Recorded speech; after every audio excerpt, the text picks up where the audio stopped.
स्वागत है आपका कृष्ण कथा रस में। हरि अनंत, हरि कथा अनंत। कथाएं सिर्फ कथाएं ना होकर हमें दिशा निर्देश करती है। तो आइए आज फिर से एक कथा या कहे कि सत्य घटना को जानते हैं। इस सत्य घटना को आपके समक्ष प्रस्तुत करने का उद्देश्य मात्र आपको एक भक्त के जीवन के प्रसंग से अवगत कराना है। यह जानकर सुखद आश्चर्य होता है कि पूजनीय रामचंद्र डोंगरे जी महाराज जैसे भागवताचार्य भी हुए हैं, जो कथा के लिए 1 रुपया भी नहीं लेते थे, मात्र तुलसी पत्र लेते थे।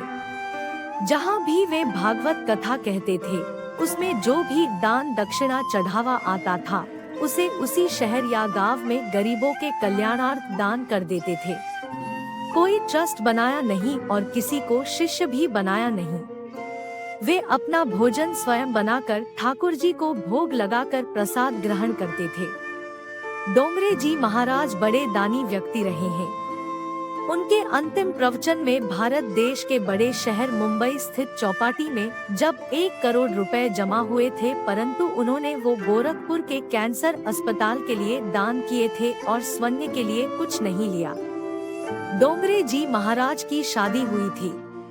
प्रथम रात के समय उन्होंने अपनी धर्मपत्नी से कहा था, देवी मैं चाहता हूँ कि आप मेरे साथ 108 भागवत कथा का पारायण करें। उसके बाद यदि आपकी इच्छा होगी तो हम गृहस्थ आश्रम में प्रवेश करेंगे। इसके बाद जहाँ जहाँ डोंगरे जी महाराज भागवत कथा करने जाते, उनकी पत्नी भी साथ जाती। 108 भागवत पूर्ण होने में करीब 7 वर्ष बीत गए। तब डोंगरे जी महाराज पत्नी से बोले, अब अगर आपकी आज्ञा हो तो हम गृहस्थ आश्रम में प्रवेश कर संतान उत्पन्न करें।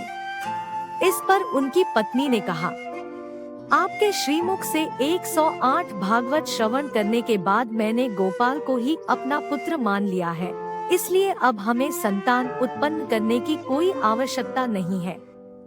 धन्य है ऐसे पति पत्नी, धन्य है उनकी भक्ति और उनका कृष्ण प्रेम। डोंगरे जी महाराज की पत्नी आबू में रहती थी और डोंगरे जी महाराज देश दुनिया में भागवत रस बरसाते थे। पत्नी की मृत्यु के 5 दिन पश्चात उन्हें इसका पता चला। वे अस्थि विसर्जन करने गए। उनके साथ मुंबई के बहुत बड़े सेठ थे, रतिभाई पटेल जी। उन्होंने बाद में बताया कि डोंगरे जी महाराज ने उनसे कहा था कि रति भाई मेरे पास तो कुछ है नहीं और अस्थि विसर्जन में कुछ तो लगेगा, क्या करें? फिर महाराज आगे बोले थे, ऐसा करो, पत्नी का मंगलसूत्र और कर्णफूल पड़ा होगा, उसे बेचकर जो मिलेगा उसे अस्थि विसर्जन क्रिया में लगा देते हैं।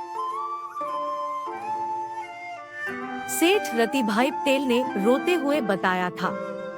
जिन महाराजश्री के इशारे पर लोग कुछ भी करने को तैयार रहते थे, वह महापुरुष कह रहा था कि पत्नी के अस्थि विसर्जन के लिए पैसे नहीं है। आशा है ऐसे एक भक्त की कथा या उनके जीवन का एक प्रसंग और यह सत्य घटना से आपको प्रभु भक्ति के प्रति उनका समर्पण की एक झांकी मिली होगी। राधे राधे।